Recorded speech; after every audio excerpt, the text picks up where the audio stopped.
Welcome back to the program. Today we are joined by our dear friend. Bem-vindo de volta ao programa. Hoje estamos com nosso querido amigo Ray McGovern, que foi oficial da CIA por 27 anos. Ele preparava os briefings diários do presidente e presidiu as estimativas nacionais de inteligência.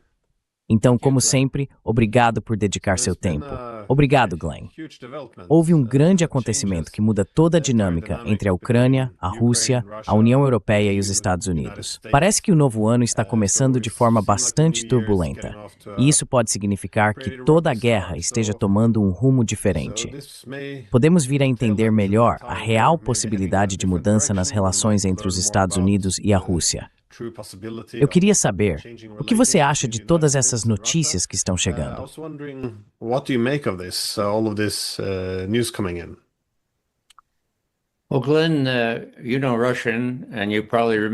Bem, Glenn, você sabe russo e provavelmente se lembra de que o próprio Lenin disse: a revolução avança em zigue-zagues. Eu não sei de onde eles tiraram o plural instrumental para zigue-zague, mas não é só a revolução que avança em zigue-zagues. As políticas e ações do presidente Putin, do presidente Trump, também seguem em zigue-zagues, e até demais. Agora, talvez seja bom voltar ao começo, já que estamos começando um novo ano.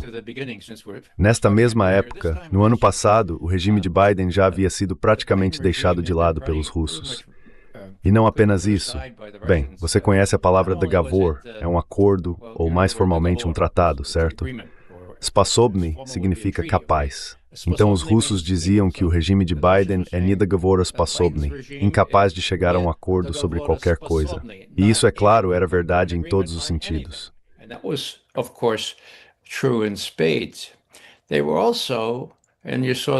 Eles também diziam, e você via isso com menos frequência, que razgovor significa conversa. Então, sem razgovor sposobny, eles nem eram capazes de manter uma discussão. Não havia contatos entre nossos diplomatas. A situação estava realmente ruim. E tivemos Ryabkov, o vice-ministro das Relações Exteriores, dizendo na semana passada que estávamos perigosamente próximos, o mais próximos em muito tempo, de uma guerra nuclear nos últimos meses do governo Biden. Então não eram apenas pessoas como nós ou Scott Ritter, os russos também tinham medo disso. Aí chega um novo presidente. Ele seria presidente? Seria capaz de participar de uma conferência? Ah, sim, seria. Na verdade, ele fala sem parar. Ele já conversou com Putin, acho que 9 vezes até agora. E Ryabkov também já falou com ele por várias horas, em várias ocasiões.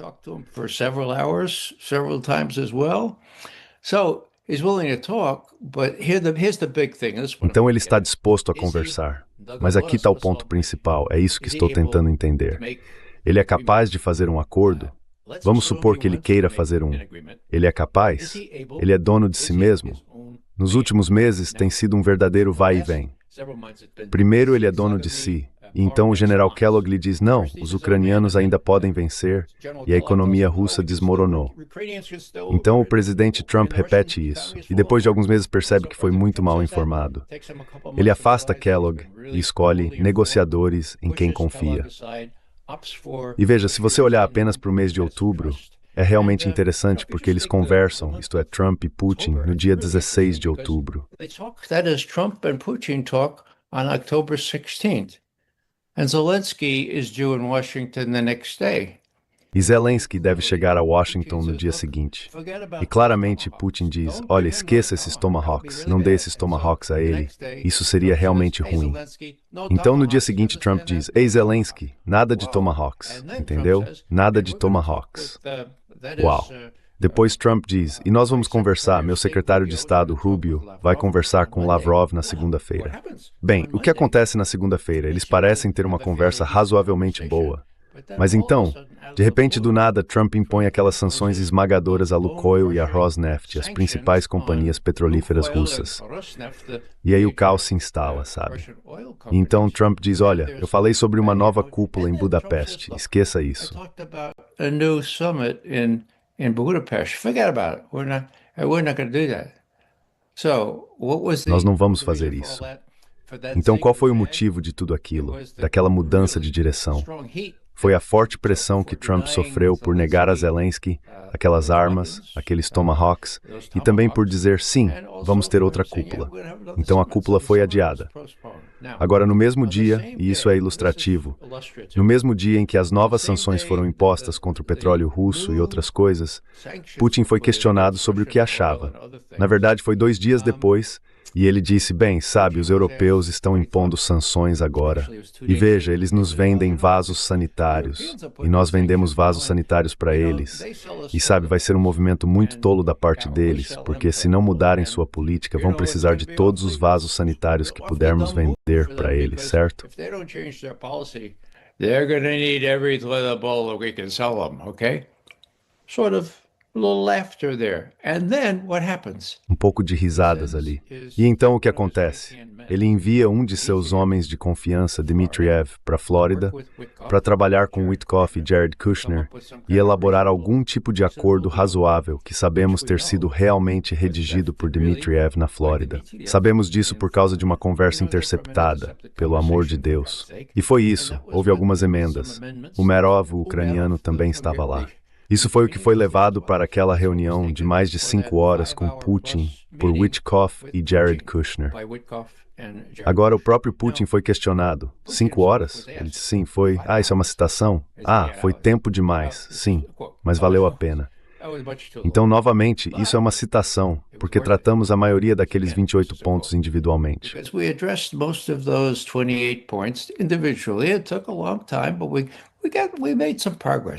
Levou muito tempo, mas fizemos algum progresso. Certo. Então, realmente valeu a pena.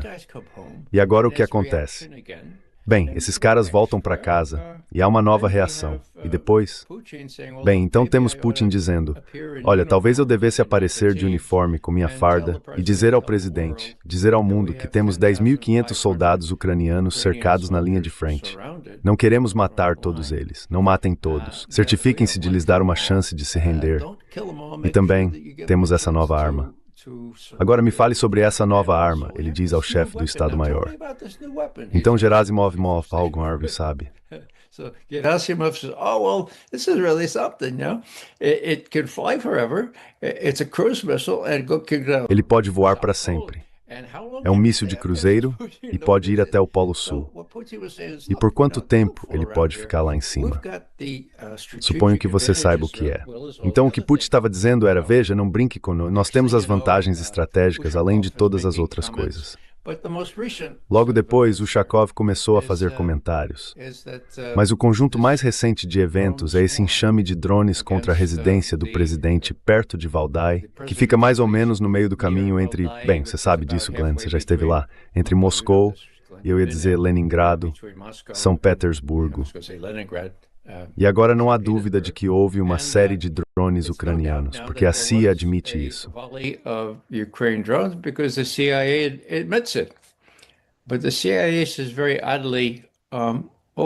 Mas a CIA diz de forma muito estranha. Sim, mas não foi direcionado à residência do presidente. Não, foi direcionado a outra coisa, algum alvo militar ali. Uau! Então era algo real, certo? E agora os russos nos entregaram partes desses mísseis. Grande cerimônia ontem, passou na TV russa. Provavelmente já estão em Washington, transportadas pelo adido de defesa. E se Trump receber informações confiáveis, acho que há 90% de chance de que essas partes desses drones têm não apenas que continham componentes sofisticados da OTAN, mas também que estavam direcionadas à casa de Putin. Agora vem o ponto de conexão. Este é o desfecho. The nexus here. This is the denouement. Here's Putin. I'm trying to put myself in Putin's place. Aqui está o Putin. Estou tentando me colocar no lugar do Putin. Então, os americanos sabem o que aconteceu? Quero dizer, com todos os seus sistemas sofisticados, eles têm os meios técnicos. Eles sabem o que aconteceu.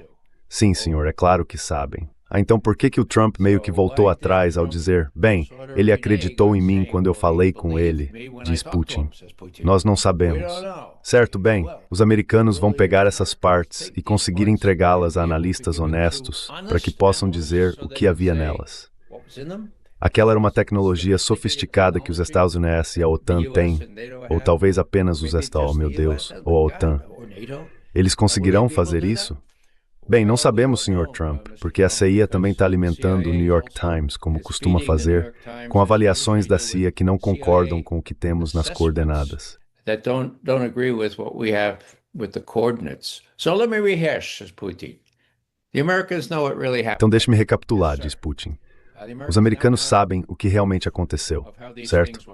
Sim, senhor. Os americanos agora têm provas de como essas coisas foram guiadas e que foram guiadas contra a casa. Sim, senhor. Mas vocês não sabem se os americanos vão contar a verdade a Trump. Não, não sabemos. E se contarem a verdade a Trump, não sabemos se Trump será honesto, certo? Sim, não sabemos.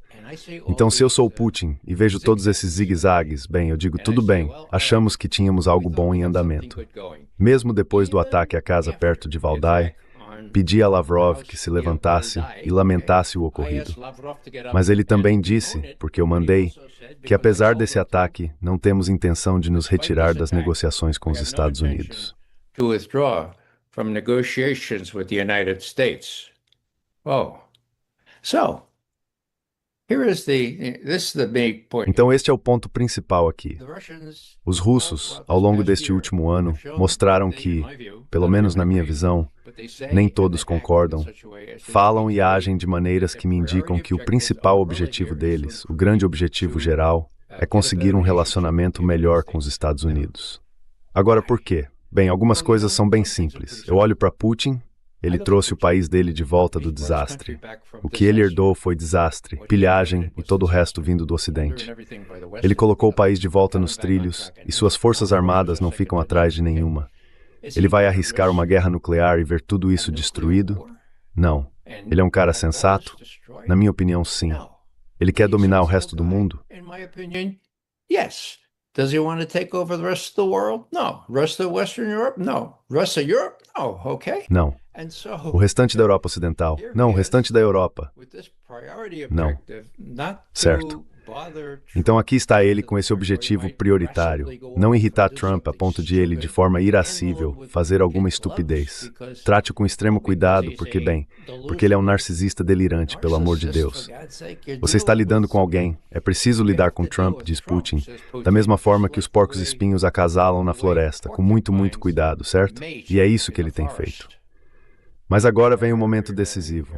E eu concordo com aqueles que dizem que Putin deve estar sob uma pressão considerável, vinda de pessoas dentro do Kremlin e de outros lugares que estão dizendo até quando você vai aguentar isso da OTAN e dos Estados Unidos. How much of this stuff are you going to take from NATO and from the United States? I think it's just a guess.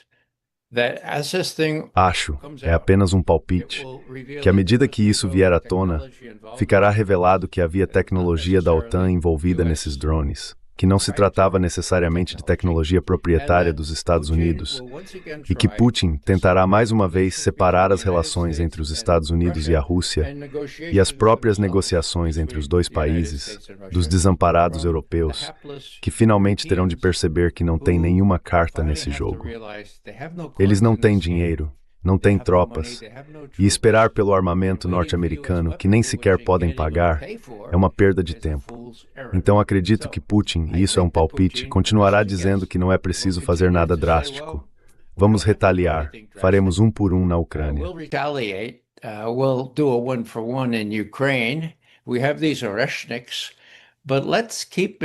Temos esses Oreshniks, mas vamos lembrar que nossa prioridade é evitar qualquer coisa que possa levar a uma guerra nuclear, algo a que chegamos bem perto hoje, no fim do regime de Biden. Então, com todas essas insinuações de que Trump não é um homem independente, vamos torcer, se não pudermos ter uma expectativa, apenas torcer para que isso o leve a agir contra as pessoas que ele sabe que tentaram sabotar seu último mandato, aquelas que de fato o sabotaram. E isso é tudo que direi. Temos pessoas como James Comey, que recorreram a todo tipo de ações ilegais e extralegais para impedir que Trump se tornasse presidente, e depois que ele se tornou, foram responsáveis por toda essa história do Russiagate. Certo. Agora, e quanto a James Comey? Russiagate thing, okay. Now, what about James Comey? Well, Trump, Bem, Trump, Quero dizer, a advogada dele, ela é muito bonita, muito, muito bonita, não nego isso. Mas ela não tem um pingo de cérebro porque estragou tudo com o grande júri. E agora parece que o Comey vai sair livre. Como o Putin vê isso? E o John Brennan? Será que ele algum dia será levado à justiça? Então o Putin está olhando para tudo isso e dizendo, esses caras ainda estão por aí. Eles ainda são poderosos o bastante para fazer o Trump entender que ele não é dono de si mesmo. E digamos que este será o teste decisivo. E eu trapaceei, esta é a última coisa que vou dizer agora. No dia 22 de setembro do ano passado, 2025, o Putin fez pessoalmente uma proposta aos Estados Unidos. Uma proposta muito simples. Temos o tratado New START expirando em 5 de fevereiro, então exatamente daqui a um mês, quase, certo? Exactly 1 month from now, almost, okay? And back in September, he said, we Russians would be willing to keep... Em setembro, ele disse, nós, russos, estaríamos dispostos a manter os limites quantitativos sobre mísseis ofensivos se vocês fizerem o mesmo por mais um ano. Um sim ou não, simples, sem mais negociações. O novo START está morto. Vocês não podem renová-lo, mas pelo menos podemos manter os mesmos limites quantitativos. Acho que é 1.550 dessas armas. Bem, isso foi em 22 de setembro. O que Trump disse? 2 semanas depois, um jornalista perguntou, o que você acha disso? Ele respondeu, parece uma boa ideia para mim. Os russos têm insistido publicamente e também por meio de seus canais privados. Poderia nos dar algo um pouco mais oficial, Sr. Trump? Quero dizer, é realmente simples. Só precisamos de um sim ou não. Um funcionário russo chegou a dizer, sim, aceitaremos uma promessa verbal, contanto que você não.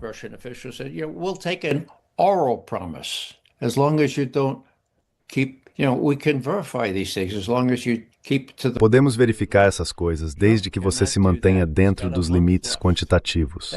Trump não consegue fazer isso. Ele tem um mês restante. Isso é tanto um teste decisivo ou um teste de fogo, eu diria, quanto qualquer outra coisa. E se eu fosse o Putin, eu olharia para isso e diria, bem, se ele não consegue me dar um sim ou não sobre essa questão crucial de controle de armas, o único tratado que ainda temos, pelo amor de Deus, e ele expira em fevereiro, se ele não consegue dizer mais do que parece uma boa ideia para mim, se ele não consegue concordar simplesmente dizendo sim, bem, isso não mostra nada. Isso mostra, entre outras coisas, que ele não é dono de si mesmo e que teremos de nos desenvolver de acordo, fazer o que precisamos na Ucrânia, terminar esse trabalho, sem qualquer expectativa real de que Trump ou Witkoff ou até mesmo Jared Kushner pudessem, como esperávamos, entregar o que prometiam. I wanted to ask you, though, how do you see... Eu queria te perguntar, porém, como você vê a probabilidade de como Trump vai agir daqui para frente? Porque, como você sugeriu, Putin vai estar observando as ações de Trump. Mas, no geral, o principal objetivo, como agora está bem claro para Zelensky e os líderes europeus, é tentar trazer os Estados Unidos de volta mais profundamente para esta guerra. Agora, se ouvirmos a retórica dos Edazuês, é mais ou menos que a guerra acabou. É isso que Trump está dizendo, que não pode ser vencida. Então, neste ponto, o que se deve fazer é contabilizar as perdas, seguir em frente e talvez buscar um acordo com a Rússia, em vez de empurrá-la para o lado da China. Assim, para Zelensky e os europeus, a solução para trazer os Estados Unidos de volta é basicamente provar que a guerra ainda pode ser vencida, se houver comprometimento.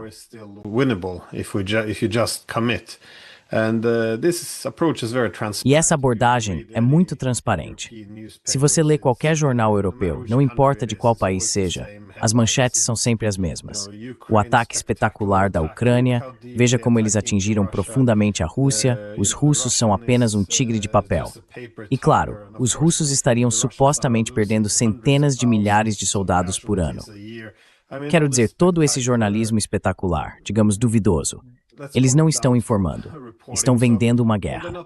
Eles não estão relatando sobre a guerra, o que é uma distinção importante. Mas em termos de ações que precisam ser tomadas, é importante que façam alguns movimentos dramáticos, ou seja, que escalem, para mostrar que a Rússia ainda pode ser sangrada até secar.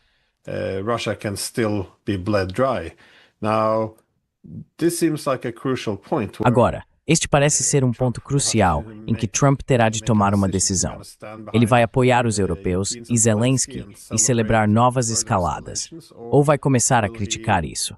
Como você disse, quando houve aquela tentativa de ataque à residência de Zelensky ou de Putin, parecia que ele estava inclinado a se distanciar um pouco da situação.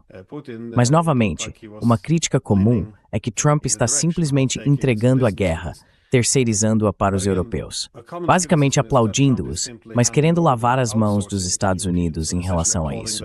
Então, como você avalia o que Trump fará aqui?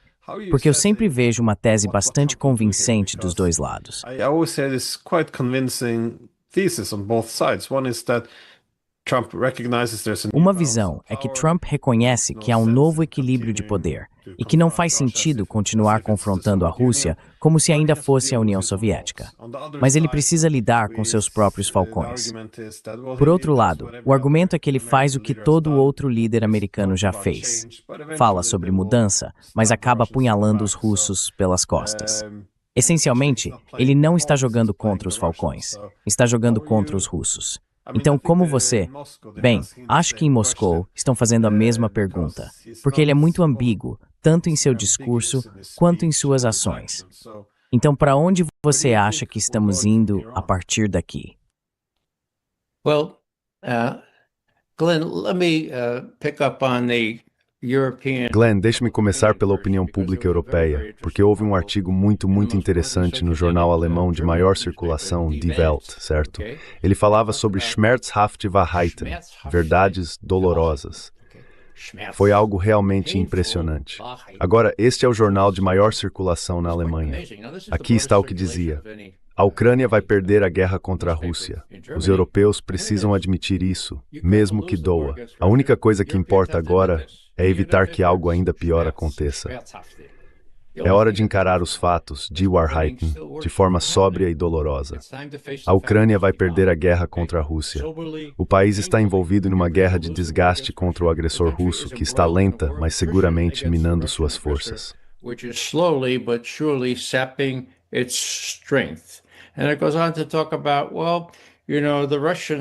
E continua falando sobre, bem, você sabe, os russos dizem que temem a Ucrânia e a OTAN. Bem, é claro que não acreditamos nisso, mas é o que eles dizem. Eles parecem realmente. Então o que estou dizendo aqui é que isso não é mais do que um simples sinal passageiro, eu acho. É um presságio do que está por vir. Agora a OTAN, na minha opinião, fine. Acabou. Caput. Quero dizer, foi o próprio Putin, em um daqueles longos discursos, que disse: olhem, a OTAN não é nada sem os Estados Unidos. A OTAN foi criada contra a Rússia, o inimigo. A Rússia não é mais o inimigo dos Estados Unidos. E então, quando ele viu expressões de confusão, disse: vocês não leram a nova estratégia de segurança nacional? Ela diz que somos parceiros, diz que podemos lidar uns com os outros. Não somos mais o principal inimigo, certo? Glavny vrag, the main enemy, okay? Now, if that's the case, what is NATO? Agora, se for esse o caso, o que é a OTAN? A OTAN estou parafraseando agora, mas a OTAN não é nada. E a União Europeia, pelo amor de Deus, toda essa história da tentativa de confiscar os ativos russos foi totalmente desacreditada e desmontada por várias pessoas que defenderam o que era certo perante a lei. E pessoas como Ursula von der Leyen mentiram sobre tudo isso e tentaram empurrar a medida adiante. Então aqui está o Putin, recostado e dizendo: meu Deus, nós também ficamos surpresos com essa estratégia de segurança nacional, mas os Estados Unidos são bem duros com os europeus e não tão duros conosco. E acho que já mencionei antes, Glenn, isso está relacionado. Pesquisas de opinião pública do ano passado mostraram que os Estados Unidos perderam seu lugar na lista dos Glavvrag russos, certo? Glavny vrag significa principais inimigos. Nós temos exposed meramente was Galik entrei na CIA em 1963. We've been the main enemy since I entered the CIA in 1963, okay? And vice versa. Now, guess who, according E vice-versa. Agora, adivinhe quem, de acordo com pesquisas de opinião muito confiáveis na Rússia, é considerado o principal inimigo do país pelos cidadãos russos. Não por uma pequena diferença, por uma grande diferença, a Alemanha. Ninguém deveria achar isso bom. Quero dizer, nós conhecemos um pouco da história, mas isso diz muito. E, portanto, não é apenas Putin e sua administração. O povo russo passou a ver Trump de forma diferente de seu antecessor. E isso ajuda. Não ajuda, por outro lado, o fato de que, por causa das falsas acusações do Russiagate, o povo americano foi submetido a 6, 7, 8 anos de, lavagem cerebral talvez seja um termo um pouco forte, mas de uma doutrinação de que Putin é a encarnação do mal, de que os russos querem dominar o resto do mundo, assim como faziam quando os soviéticos estavam no poder.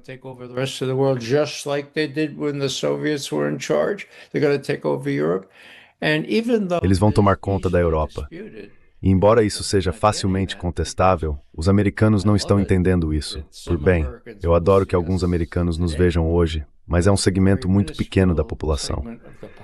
Então, por que isso é importante? Porque tem consequências. Se Trump, em sua sabedoria, ou em sua imprevisibilidade, ou em sua personalidade volúvel, decidir se vai enviar algumas tropas americanas para lá para monitorar o cessar-fogo, se houver um cessar-fogo na Ucrânia, a maioria dos americanos diria, é claro que temos que fazer isso com esses russos maus. Claro, vamos fazer isso. Então, do nosso lado, há muito aprendizado que precisa acontecer, certo?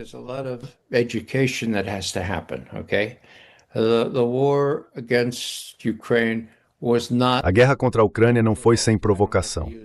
Eu não gosto de usar dupla negativa, mas ela foi provocada.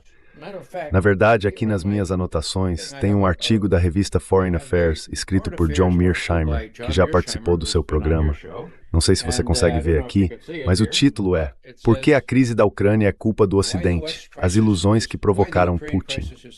Provocaram, certo? Qual é a data disso? 11 anos atrás. 11 anos atrás. Ele prevê, neste artigo, que se a OTAN continuar tentando fazer da Ucrânia um membro, a Ucrânia será destruída. John Mearsheimer, uma citação direta desse texto. Agora, ele não conseguiria publicar algo assim novamente, mas ele estava certo naquela época e continua certo agora.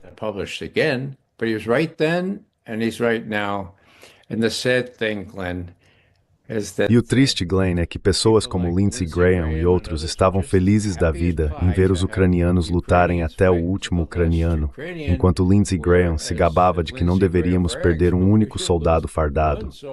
Sabe, deixar que eles lutassem por nós. Foi uma missão tola desde o começo. Os generais deveriam saber disso. Quero dizer, como segundo-tenente, pelo amor de Deus, aprendi que você não inicia nenhum tipo de aventura ou operação sem uma estimativa da situação. Agora, isso pode soar piegas, certo? Não. Não se você memorizar o que precisa fazer. Not if you memorize what you have to do. What's the enemy like? How is he armed? Como é o inimigo? Como ele está armado? Quantos são? Onde estão, certo? E por último, mas não menos importante, LOCs. Tente lembrar esse termo, LOCs. É a abreviação de linhas de comunicação e suprimento. Não tem nada a ver com salmão defumado e bagels. Agora, o general Milley, ou o general, ou o almirante, seja quem for, se eles acharam que poderiam enfraquecer a Rússia iniciando uma guerra e incentivando os ucranianos a lutar contra os russos, considerando o desequilíbrio entre os dois países em termos de população e capacidade de sustentar uma guerra, isso é loucura. Então o que eles fizeram foi recorrer a mentiras. Lembro-me de uma mentira em particular. Foi em dezembro de 2022, o primeiro ano da guerra, quando a diretora de inteligência nacional, Avril Haines, disse ao presidente Biden que os russos estavam ficando sem munição.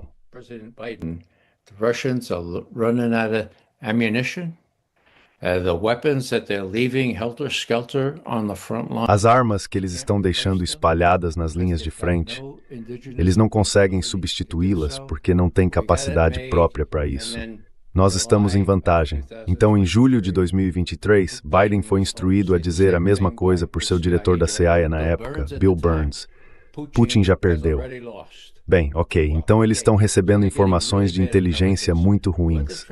Se Trump consertou isso agora, depende de ele estar ouvindo Tulsi Gabbard, que é a nova diretora de inteligência nacional, com autoridade sobre todos os outros diretores, incluindo o diretor da CIA, autoridade nominal, de qualquer forma. Assim, Trump tem um meio de obter conselhos sensatos, se quiser, mas não da CIA, porque se o New York Times ainda estiver representando o que houve da CIA, é uma perda de tempo.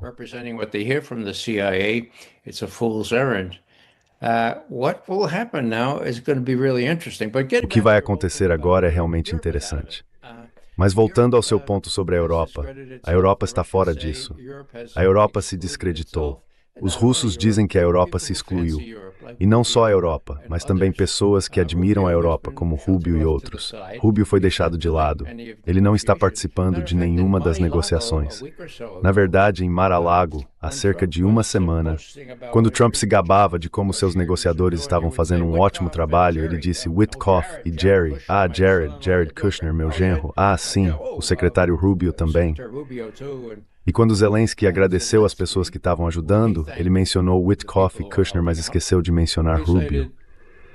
Então, esse é o outro ponto.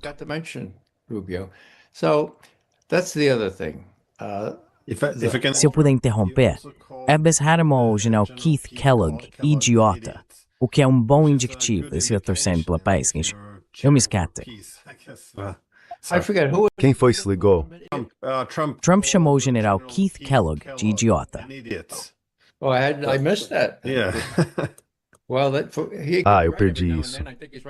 Bem, ele pode estar certo de vez em quando, acho que ele está certo nessa. Então, sabe, é muito complicado, mas tem sido muito estranho. E para explicar o comportamento dos líderes europeus, é preciso olhar quem eles são.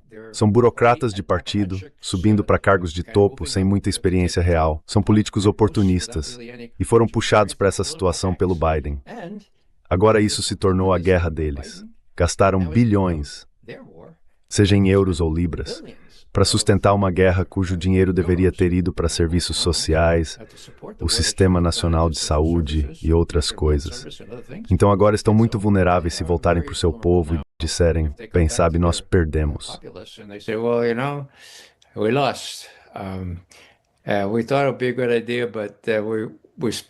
Achamos que seria uma boa ideia, mas gastamos 50 bilhões de dólares e acabou. Desculpe, sua rede de segurança está cheia de buracos. Vamos tentar fazer o nosso melhor. Esses caras vão ser tirados do cargo dentro de 1 ano ou 1 ano e meio, porque haverá eleições nesse período. E é isso que mais os preocupa. Não apenas perder o poder, mas serem expostos como os idiotas tolos que são. Odeio dizer isso, mas essas pessoas têm muito sangue nas mãos por apoiarem essa coisa, mesmo quando as batalhas estão perdidas e quando Putin realmente só precisa esperar e desgastar.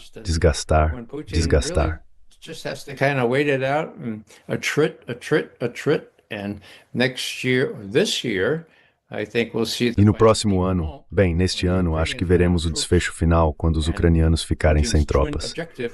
E o duplo objetivo de Putin estará meio alcançado, ou seja, a desmilitarização. A outra metade, a desnazificação, é um caminho bem mais difícil. Mas veja, sem tropas, o que é o batalhão Azov, ou o que são os verdadeiros neonazistas lá em Kiev, o que eles vão fazer?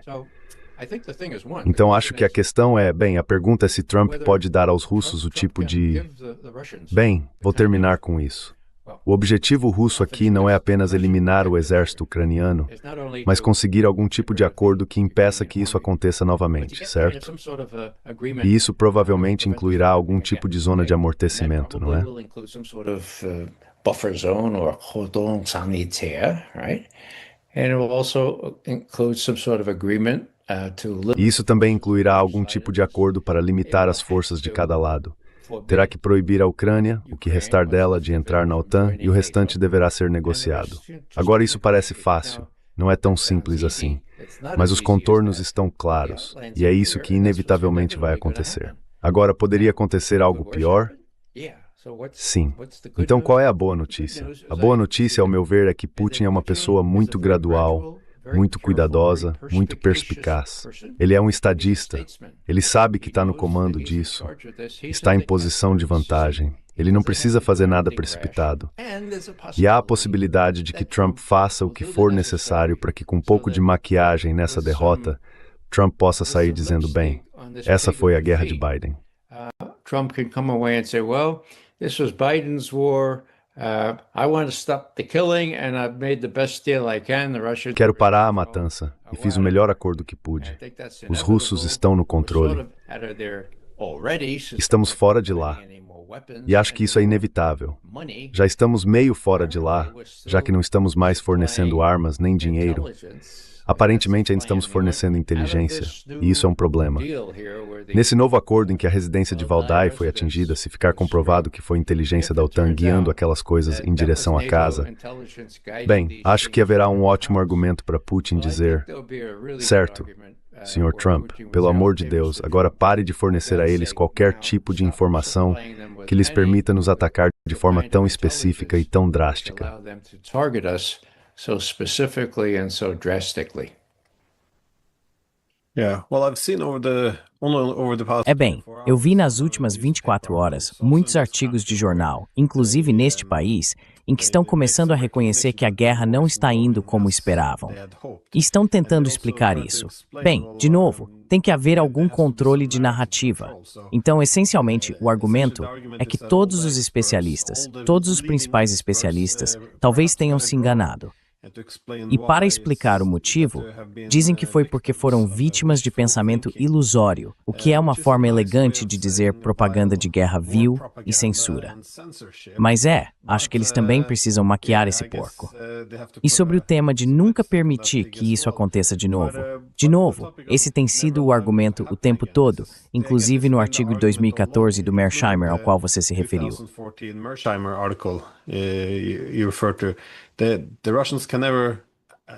Os russos nunca poderiam permitir que isso acontecesse.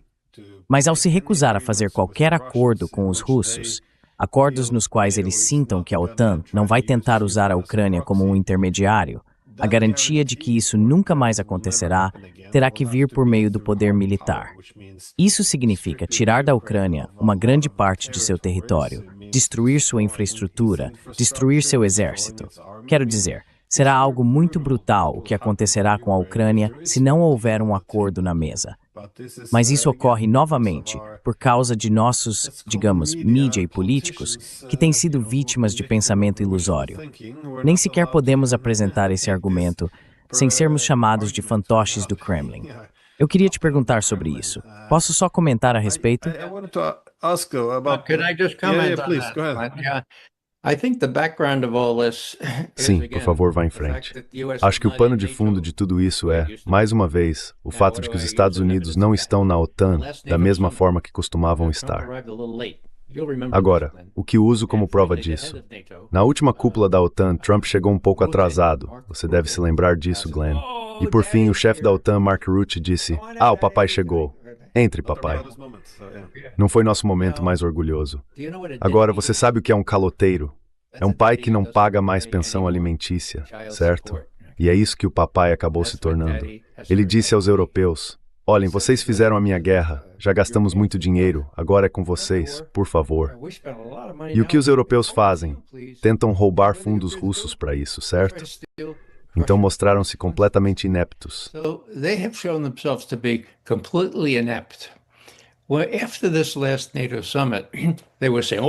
Bem, depois dessa última cúpula da OTAN, disseram: a próxima será em Tirana, na Albânia. E eu disse: não vai haver próxima. A OTAN se desfez. Ela não tem significado sem os Estados Unidos. E como eu costumo dizer, é meio irônico que tenha sido preciso o Putin para apontar isso aos europeus com aquele grande discurso há apenas uma semana. E ele também disse: olhem, deveríamos ter uma Europa comum, somos europeus, nós não queríamos isso, sabem? Antigamente, havia verdadeiros profissionais, verdadeiros estadistas, como Egon Bahr. Egon Bahr, ninguém sabe quem é Egon Bahr, eu sei quem ele é. Ele foi o braço direito de Willy Brandt, o autor conceitual da Ostpolitik, a política voltada para o leste, em que Willy Brandt e os Estados Unidos concordaram com isso na época, dizia: olhem, não faz sentido ser uma entidade hostil em relação à Rússia.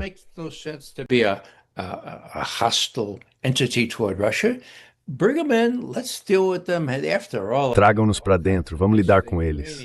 Afinal, eles têm todo tipo de coisa boa de que precisamos. Gás e petróleo barato, sabe? Então aqui está o próprio Putin dizendo: por que vocês não podem? E então ele cita Helmut Kohl, pelo amor de Deus, o chanceler da Alemanha na época. Essas pessoas todas achavam que a Rússia tinha que fazer parte da Europa, simplesmente por causa do que a Rússia tem a oferecer à Europa. De qualquer forma, vai ser realmente interessante. Os europeus vão sofrer ainda mais agora, já que os preços do gás e do petróleo dispararam. E os líderes vão ter que explicar isso.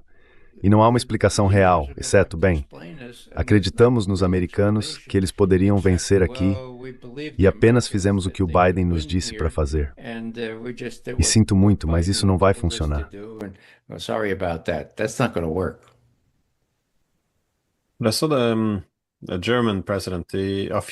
Eu vi o presidente da Alemanha há alguns anos, foi por volta de 2020 ou 2021, e ele fez a observação de que, bem, no passado tínhamos a Ostpolitik, porque era necessário lidar com os países do bloco oriental.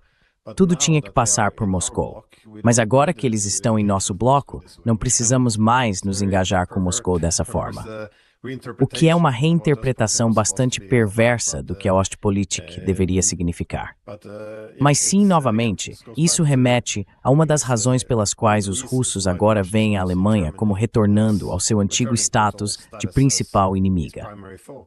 Quero, porém, tocar no que está acontecendo do lado ucraniano, porque depois que as agências anticorrupção, sobre as quais, obviamente, os Estados Unidos exercem enorme influência, começaram a agitar as coisas dentro do governo Zelensky, Yermak e outros acabaram caindo.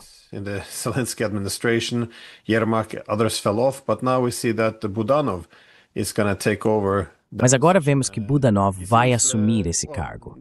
Ele parece, bem, não quero exagerar nos elogios, mas ele parece bem mais esperto em comparação com muitos outros da administração. O que você acha que essa nova reorganização vai significar, ou o que ela representa, em termos da competição interna por poder dentro da Ucrânia? Porque Zelensky não tem mais tanto. Bem, seu poder foi enfraquecido. Se houvesse uma eleição presidencial, pessoas como Budanov provavelmente seriam alternativas mais populares. Eu digo se houver uma eleição, e não quando. Mas o que você acha dessa nova reorganização dentro do governo ucraniano? Porque Budanov é uma das pessoas que, no passado, indicou que vamos perder isso. Então talvez devêssemos tentar fazer um acordo para salvar o que pudermos da Ucrânia.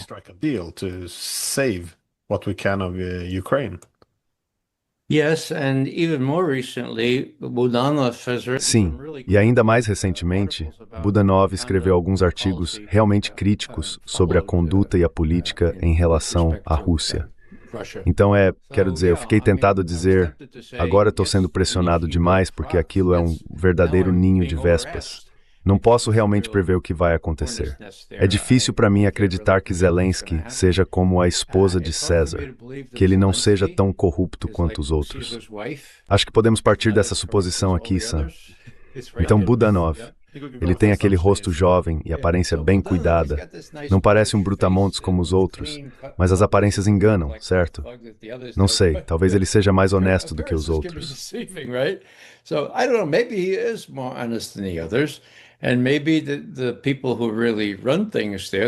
E talvez as pessoas que realmente mandam lá, os britânicos e os americanos, pudessem dizer, bem, aqui está um cara que parece um pouco mais decente. Mas Zaluzhny agora ele é outro que está de volta. E acho que o ponto principal, e eu gostaria de saber mais sobre isso, o ponto principal é, qual é o histórico dessas pessoas, desses possíveis sucessores com os nazistas, os neonazistas? Em outras palavras, qual deles é mais submisso aos nazistas? Eu não sei a resposta para isso, mas esse seria o ponto crucial. E veja, os russos também estão nesse jogo. Eles têm tanta influência, ou pelo menos tanto conhecimento quanto nós. E o que acontece em Kiev, o prefeito de Kiev, Klitschko, ele já estava na disputa lá em 2014. Talvez ele seja um boxeador, certo?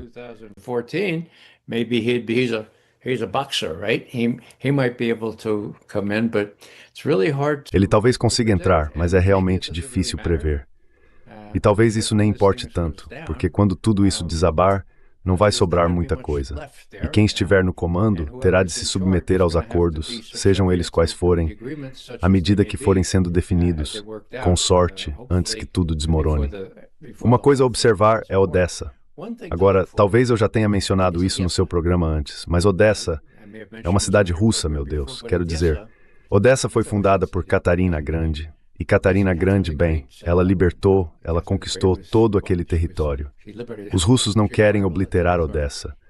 Eles estão destruindo muitas das linhas de comunicação e abastecimento que levam a Odessa. Mas será que eles negociariam? But would they deal? Would the Russians say, okay, Mr. Trump, Os russos diriam, ok, Sr. Trump, não queremos destruir Odessa. Percebemos que Odessa é necessária para evitar que a Ucrânia se torne apenas uma fazenda para o resto da Europa. Quero dizer, a Ucrânia precisa de uma saída para o mar, e essa saída é a própria Odessa. Poderíamos formar algum tipo de autoridade multinacional para regular o tráfego no Dnieper. Há uma maneira de lidar com isso, mas não queremos destruir Odessa. E Trump poderia dizer, eu salvei Odessa. Há uma pista que remonta a mais de 3 anos, outubro de 2022, quando Putin foi questionado com uma daquelas perguntas ensaiadas em uma de suas longas sessões de perguntas e respostas.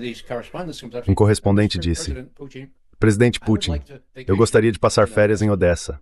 O senhor sugere que eu solicite um visto ucraniano ou russo? Ukrainian or a Russian visa? Eu estava lá. Também um jornalista grego em Vambai, em 2023. Sim, eu realmente sentei bem atrás dele. And so, do you remember the way he replied? Sim. E você se lembra de como ele respondeu? Ele disse, sim, pode ser Yabloko Razdora, pode ser uma maçã da discórdia. Voltem à Guerra de Troia, aqueles que estudaram sobre os troianos, a mitologia, sabe, a maçã da discórdia, certo? Sim, pode ser uma maçã da discórdia, ou pode ser uma forma de trabalhar para resolver diferenças aparentemente irreconciliáveis. Então sim, vá a Odessa, divirta-se e lembre-se, Odessa é uma cidade realmente especial e bonita. Não queremos ver nada realmente ruim acontecer com ela. Agora, todos os meus colegas, todo mundo diz, os russos, eles têm que tomar Odessa. Bem, eu acho que eles vão, mas não acho que precisem destruí-la. Well, I think they will, but I don't think they have to obliterate it. I think they can work out something where Odessa can... Acho que eles podem chegar a um acordo em que Odessa funcione como um canal para o mar, permitindo que uma Ucrânia amigável, ou pelo menos não em combate, continue existindo como uma entidade soberana, tanto economicamente quanto politicamente. Então são esse tipo de acordos territoriais que poderiam ser negociados. Sumy, no norte, Kharkov, há muita esperança.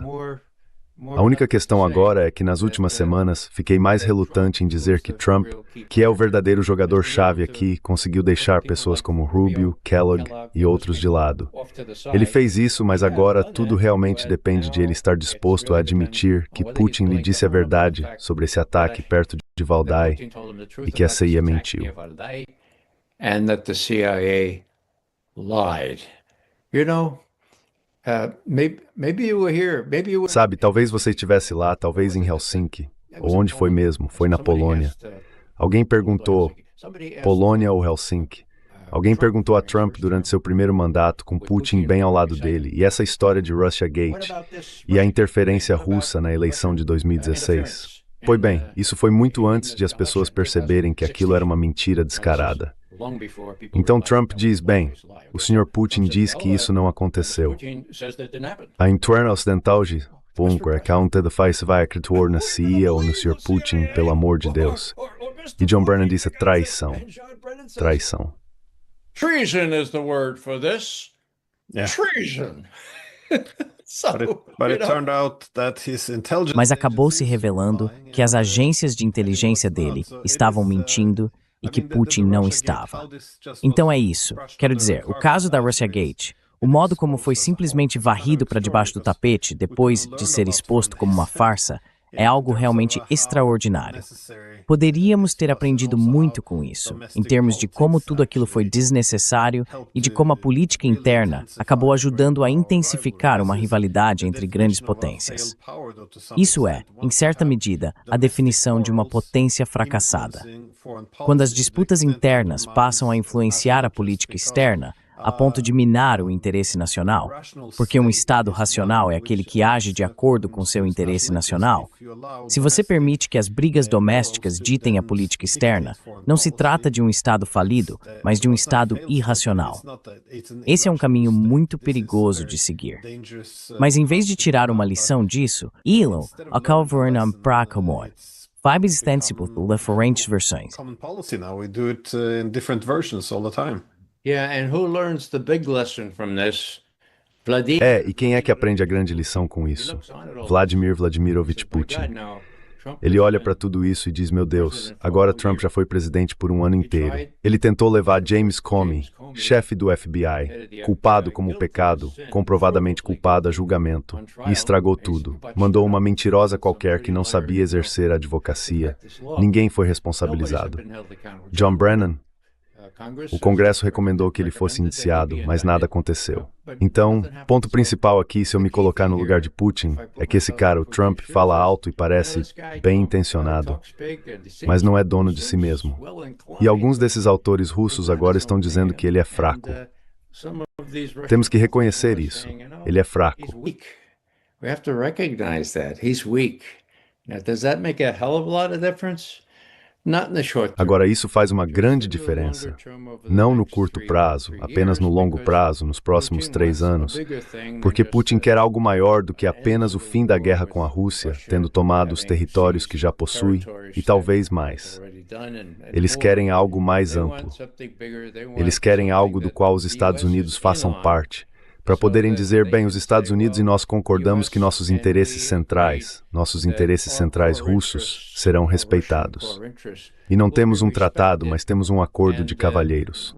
Temos várias coisas que podem ser verificadas, que limitam o número de forças, e temos mecanismos que vamos estabelecer para discussões mútuas, a fim de acalmar essa situação.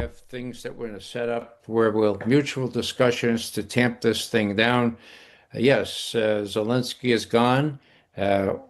Sim, Zelensky se foi. Vamos lidar com quem quer que apareça no topo, ou com quem o MI6 e a CIA colocarem na posição, mas eles não terão poder real algum. No entanto, terão de respeitar a situação conforme as coisas se estabilizem. Esse é o ponto principal. Pelo que vejo, nos próximos meses, os russos continuarão nesse ritmo muito lento de tomar essas cidades-chave. Em alguns meses ficará muito claro que sem dinheiro, bem, talvez ainda tenham algum até agosto ou setembro do próximo ano, vindos desses 90 bilhões de dólares que os europeus conseguiram reunir. Mas o que acontece depois disso?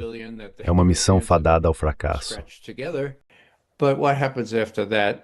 It's a fool's errand. The sooner, this I agree with when Trump says, quanto antes, quero dizer, nisso eu concordo com Trump quando ele diz, vamos simplesmente parar de lutar, pelo amor de Deus.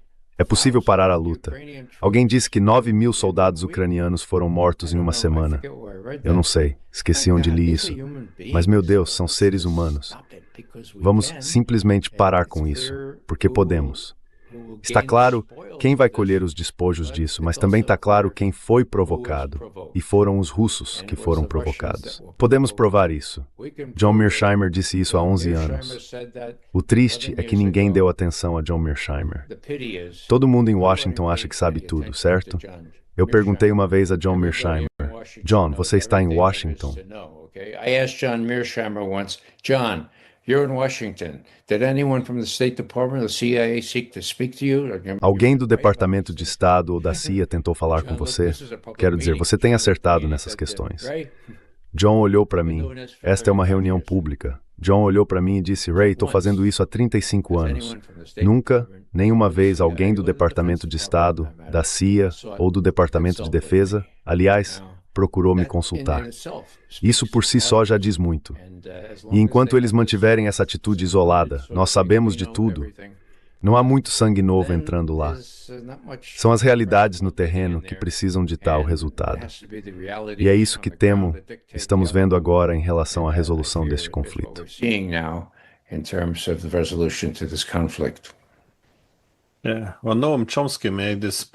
Bem, Noam Chomsky fez esse ponto uma vez, que não é que todas essas pessoas precisem ser instruídas sobre o que fazer, os jornalistas, os políticos.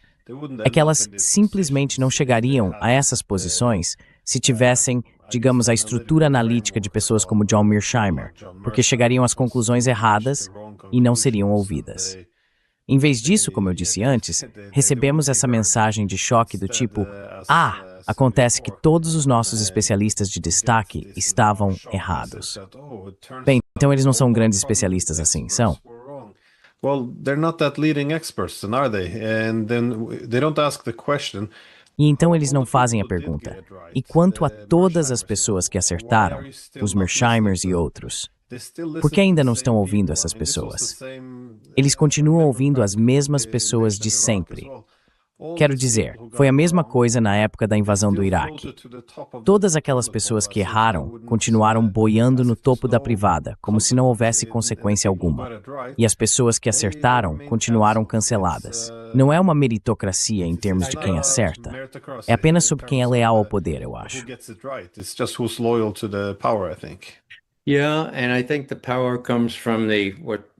Sim, e acho que o poder vem do que Eisenhower chamou de complexo militar industrial que agora controla a mídia. Vamos ser honestos sobre isso. Aqui vai uma pequena cena que nunca vou esquecer. Em maio de 2006, consegui um ingresso para um teatro fechado, onde Rumsfeld, então secretário de Defesa, estava falando sobre o Iraque e tudo mais. Naquela noite, eu mesmo estava recebendo um prêmio da União Americana pelas Liberdades Civis. Então pensei, bem, vou lá. Grace, ele passou e tem passado uma pergunta. Perguntar se o destruição a seis. And I asked him about weapons of mass destruction. Why did he say they were there? And he said, I never said they were there. Por que ele disse que eles estavam lá? E ele disse, eu nunca disse que eles estavam lá. Claro, eu apontei citando, eles estão por aqui. Então eu disse, bem, e quanto aos laços entre Al-Qaeda e Saddam Hussein? Bem, nós sabemos disso. Em outras palavras, foram 4 minutos realmente bons de glória para esse cara. Eu, pessoalmente. Início da tarde, então passou na TV, eles tinham a C-SPAN, então deu para expor esse sujeito. Agora, enquanto eu me preparava para esse jantar em que eu também ia falar, alô, Sr. McGovern, aqui é, como é o nome dele? Um bonitão da CNN? Anderson? Não. Anderson? Não. Pode repetir? This is Anderson. What's his first name? Qual é o primeiro nome dele? É Anderson. Anderson Cooper. É isso mesmo, só isso, cara, Anderson Cooper. Você é uma grande estrela aqui em Atlanta. Eu gostaria de tê-lo no meu programa esta noite, mas antes preciso lhe fazer uma pergunta. Você não ficou com medo? Eu meio que fiquei em choque também. E eu disse, bem, não, na verdade não fiquei. Aí pensei, espera um segundo. Anderson Cooper, herdeiro da fortuna da família Vanderbilt, bonitão da CNN ganhando milhões de dólares por ano. Ele está me perguntando se eu fiquei com medo.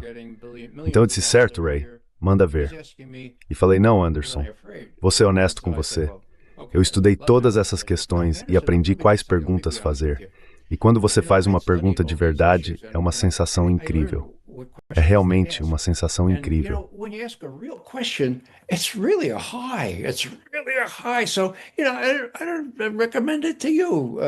Então veja bem, eu não recomendo isso a você, Anderson. Pense em algumas perguntas de verdade para fazer a pessoas como Rumsfeld quando tiver a chance. Você vai ver que é muito gratificante, dá uma sensação incrível. Ele disse, bem, obrigado, Sr. McGovern. Vou pedir para o meu pessoal entrar em contato com o seu pessoal. Eu disse, não faça isso. Por quê? Eu não tenho pessoal, nenhum, é só me ligar aqui. Então eu vou ao programa, essa é a última parte. Eu vou ao programa, qual é a primeira pergunta que ele me faz? Sr. McGovern, aquilo foi uma bela performance com Rumsfeld, o senhor não ficou com medo? Quer dizer, o cara não tinha noção do que um jornalista deveria fazer. E lá estava eu fazendo isso, e ele disse, uau, na verdade, eu teria medo de fazer isso, sabe? Então esse é só um pequeno exemplo em que pessoalmente eu vi que esses caras realmente têm medo. É por causa do dinheiro?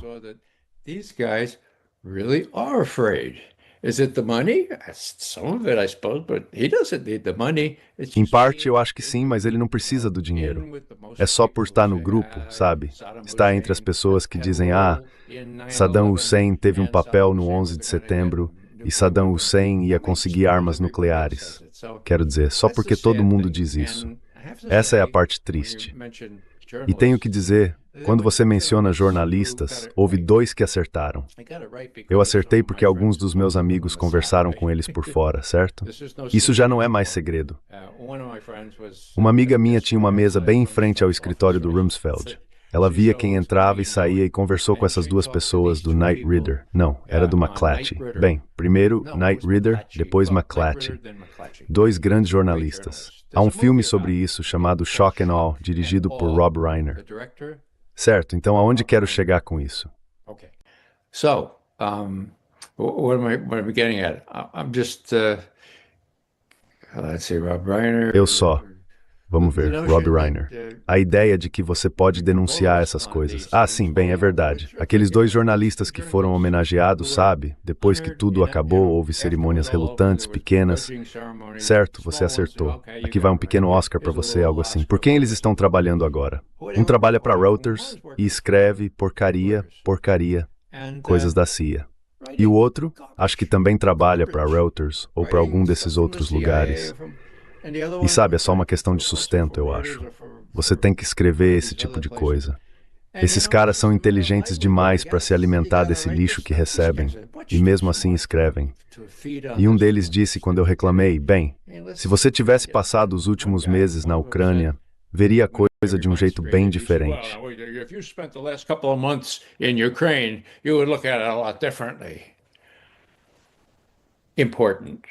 Importante. Certo. No meio jornalístico, costumávamos chamar isso de Berlinite. Então você fica em Berlim, não pode ir a lugar nenhum, e acaba tendo uma visão limitada de como o mundo é, nada muito além daquele ambiente.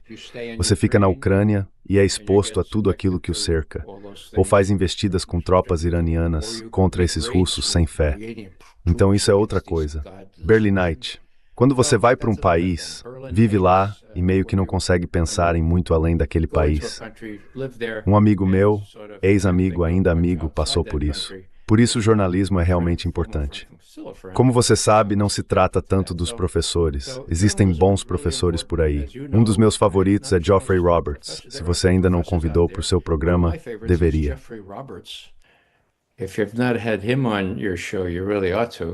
Não, eu o conheço bem. Já o recebi no programa algumas vezes também. Posso fazer isso? Ótimo.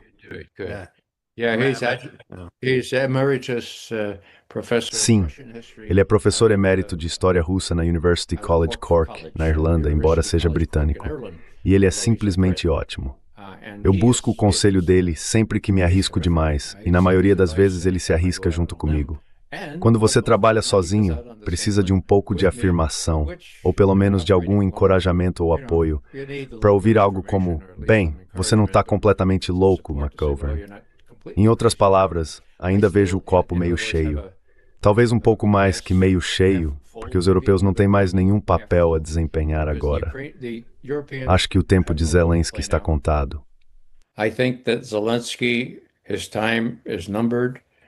I think that Trump, whether it's right now or whether it's... Acho que Trump, seja agora ou nos próximos meses, vai ter que lidar com o fato de que ou não haverá acordo sobre a Ucrânia, e nesse caso ele vai parecer um verdadeiro perdedor, mesmo que culpe tudo em Biden, ou haverá um acordo e ele poderá dizer, bem, conseguimos o melhor acordo possível. E novamente, acho que Putin é flexível o bastante para isso. A última coisa que vou dizer é que quando Anchorage foi criado, talvez você se lembre disso, no início de agosto de 2025, Trump estava em apuros. Ele estava ameaçando impor sanções devastadoras à Rússia e não queria fazer isso. E também à China e à Índia. Então o que ele fez? As sanções deveriam entrar em vigor em cerca de 5 dias. Faltando 3 dias, ele envia Witkoff a Moscou. O que vamos fazer? Witkoff conversa com Putin por 4 horas. O que saiu disso? Agora nós sabemos. 4 hours. What came out of that? We know now. We know the Russian version, and I've seen nothing to contradict it. Nós conhecemos a versão russa e não vi nada que a contradiga. Certo, iremos para Anchorage, mas há 2 coisas que queremos tirar disso. Primeiro, chega de falar em cessar-fogo apenas para deixar os ucranianos se reagrupar. Entendeu, senhor presidente? Certo. A outra coisa é que você não vai deixar Zelensky sabotar o progresso em direção a uma resolução real. Promete isso? Certo. Witkoff diz, vou falar com o presidente. Trump liga para Putin, parece bom. Eles vão para Anchorage. E basicamente foi só isso que aconteceu. No caminho, Trump está no avião com um desses caras da Fox News e diz, sabe, se eu não sair de lá com algum tipo de acordo de cessar-fogo, ficarei muito, muito desapontado. Bem, ele deveria saber. E no fim das contas, logo após a reunião, Trump se manifestou como um verdadeiro socialista e disse, certo, nenhum cessar-fogo imediato. Trump got on his little truth social and said, okay, no immediate ceasefire. We're going to go for the whole didn't say enchilada. Nós vamos seguir com tudo. Não disse enchilada, vamos seguir com o pacote completo, porque foi isso que combinamos. Segundo ponto, vou garantir que Zelensky e os europeus cumpram isso. Uau, segundo ponto, certo. Então o que acontece? 3 dias depois, eu chamo de os 7 anões, sentados aos pés do presidente Bush. Ele fala com eles sobre o que conseguiu em Anchorage, e de repente diz, desculpem pessoal e moças, mas prometi ao Vladimir que ligaria para ele. Podem esperar um pouco, ir para outra sala por uns 20 minutos enquanto falo com o Vladimir. E eles foram, e depois voltaram. Pelo que parecia, sentaram-se ali e entenderam o que Trump estava dizendo. Olhem, não sabotem isso. Estamos com isso encaminhado. Don't sabotage this. We got this thing going. What happens? These guys sabotage. O que acontece? Esses caras sabotam tudo. Eles convencem pessoas como Kellogg e outros a dizer ainda podemos vencer, conseguimos, certo? E o Zelensky, claro, é o grande obstáculo. Finalmente, quando Trump percebe que Kellogg tem favorecido isso e andado vazando informações, ele diz, isso não serve para nada, e muda de ideia. Depois ele vai falar com Witkoff e Kushner. Tudo isso está documentado. Nós analistas fazemos cronologias, meio cheias de zigue-zagues, mas está muito claro nos registros que Trump decidiu dispensar Kellogg. Acho que ele sairia no começo de janeiro, já vai tarde. Certo, ainda há muita gente por lá e também os europeus. There are still a lot of people around there, and the Europeans, but Trump, typically... Mas Trump, você sabe, normalmente ao final da sessão em Mar-a-Lago dizia, agora preciso ligar para o meu amigo Vladimir Putin amanhã, logo cedo, ou talvez hoje à noite, se ele ainda estiver acordado. Sim, os europeus, devemos falar com os europeus também. E claro, eles conversavam com os europeus por um tempo. Então, na minha opinião, a Europa não vai ter muito peso aqui. Os europeus deveriam ler a estratégia de segurança nacional com muita atenção, porque ela os coloca em seu devido lugar. Terceiro, primeiro vem o hemisfério ocidental, depois a China e o Extremo Oriente, e então a Europa. E a Rússia é meio que um subconjunto da Europa, veja bem. E depois, temos a última, é a África, é claro. Oriente Médio. Oriente Médio é o quarto. Middle East. Middle East is fourth. So anybody who looked at that table of contents. Então, qualquer pessoa que tenha olhado aquele índice na segunda página da Estratégia de Segurança Nacional e não tenha percebido o quanto as prioridades eram diferentes das estratégias anteriores, eu não sei.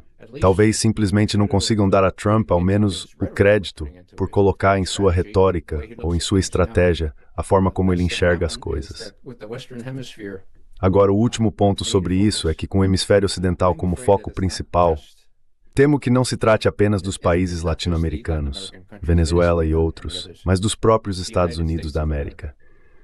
Acho que Trump quer ter tropas suficientes disponíveis bem perto, não na Europa, não na Ásia, para poder usá-las em cidades que ele considera desleais ou problemáticas.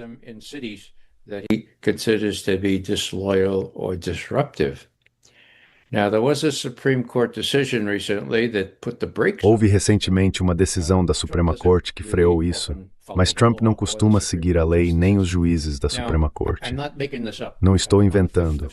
No dia 5 de setembro, a nova orientação estratégica vazou para o Político, um jornal muito bem conectado, enfim. E o que eles disseram? Disseram que a nova ênfase seria no hemisfério ocidental, em lugares como a Venezuela e o território nacional. E o território nacional. Precisaríamos ter tropas prontas para serem mobilizadas dentro do país caso fosse necessário, certo? Agora, isso desapareceu na orientação final porque ela foi direcionada ao exterior. Mas não sei se isso desapareceu dos cálculos de Trump e das pessoas que o apoiam. We have midterm elections coming up. Temos as eleições de meio de mandato chegando em novembro e depois, claro, as eleições presidenciais em 3 anos. Why is it? Por que isso? É realmente sobre a Venezuela ou também sobre a necessidade de ter, como a político relatou, sim, citando aquele sujeito, Elbridge Colby, que antes era um verdadeiro falcão em relação à China. Agora a China, podemos lidar com eles de uma forma diferente. Então qualquer pessoa que olhe para aquela diretriz de segurança nacional, apenas as prioridades listadas no índice, e não perceba que houve uma mudança estratégica real, pelo menos no papel, está perdendo a oportunidade e incapaz de ver o quanto mudou nesse um ano em que Trump aprendeu várias lições. In this 1 year where Trump learned several lessons. 2025 was an incredible. Sabe, 2025 foi um ano incrível. Bem, se você pensar no começo do ano, Biden ainda estava na Casa Branca. O quanto, não apenas os Estados Unidos mudaram, mas o mundo inteiro. Parte disso, é claro, não teve relação com o que aconteceu nos Estados Unidos, mas fez parte da mudança mais ampla no equilíbrio de poder. Enfim, obrigado por dedicar seu tempo. Algum pensamento final? Thank you for taking time. Any last thoughts? Yeah, one last thought. When you talk about crucial points, Um último pensamento. Quando você fala sobre pontos cruciais, eu penso em 3 de setembro. Agora você se lembra que esse foi o dia da vitória sobre o Japão. Eles o celebraram em Pequim com um enorme desfile, dignitários representando cerca de metade do mundo. Não sei se Trump foi convidado ou não, mas minha impressão é que Trump olhou para tudo aquilo e disse: "Meu Deus, veja só, russos e chineses estão mais unidos do que nunca. A maior parte do mundo tem essa coisa chamada BRICS em andamento. O dólar está em apuros. Talvez devêssemos fazer o que Ronald Reagan fez lá nos anos 1980. E direi isso muito brevemente. Quando os Estados Unidos sofreram uma derrota real, com 241 fuzileiros navais mortos em um ataque à bomba aos seus alojamentos no Líbano, Reagan teve uma decisão a tomar. O que ele fez? Reagan had a decision to make. What did he do? Should he escalate or should he do something else? Ele deveria escalar o conflito ou fazer outra coisa. Ele decidiu fazer outra coisa. Retirou os fuzileiros navais e recebeu muitas críticas. Você é fraco, você é fraco. Então ele disse, bem, tenho que fazer algo. O que eles fizeram? Invadiram a ilha de Granada, a apenas alguns quilômetros da costa da Venezuela. Veja bem, invadiram sob falsos pretextos, mas tiveram uma grande vitória. A 86ª Divisão Aerotransportada entrou lá, se livrou de todos aqueles pró-cubanos e salvou os estudantes de medicina norte-americanos que supostamente seriam feitos reféns. Foi tudo armado. Eu sei disso porque eu estava lá, certo? Então o que estou dizendo é que acho que o dia 3 de setembro em Pequim mostrou a Trump. Veja, não apenas todos eles estão lá, mas eu estou excluído. Not only are they all there, but I'm excluded. Is there anything I can do closer to home to show? Há algo que eu possa fazer mais perto de casa para mostrar como sou forte. E o assessor dele disse, sim, você poderia fazer algo na Venezuela. Certo, fazer algo na Venezuela e manter tropas suficientes por perto, se necessário, no território nacional. Então isso é um palpite. Mas do jeito que as coisas aconteceram, quando há esse tipo de mudança muito, muito clara de poder do Ocidente para o Oriente, e você tem um empresário como Trump, que consegue reconhecer esse tipo de coisa, quando ele vê chineses e russos se divertindo juntos, certo? Faz sentido que ele reúna seus redatores de discursos e dite algo muito... Bem, não é muito coerente, mas soa razoavelmente bem. Não foi o Departamento de Estado que escreveu isso. Pretty well. It wasn't the State Department composed this. It was the speechwriters. He dictated it, I'm sure. Foram os redatores do discurso. Ele o ditou, tenho certeza. Então isso já é alguma coisa. Vamos ver como as coisas se desenrolam neste ano que acabou de começar ontem. Mas não estou sem esperança porque, bem, o arco do universo tende, de certa forma, à justiça. E acho que, depois que os ucranianos perceberem que não há esperança para eles e os europeus pararem de incentivá-los, poderá haver um acordo negociado que, de certa forma, coloque um guarda-chuva sobre toda essa situação em que os interesses russos também sejam respeitados e garantidos. Isso é mais um desejo do que uma previsão, mas se for para acontecer, acho que será neste ano. But if it's going to happen ever, I think it will happen this year. Well, Bem, raramente terminamos em um tom otimista, então vou aceitar isso. E muito obrigado por dedicar seu tempo. Obrigado, Glenn. Thank you, Glenn.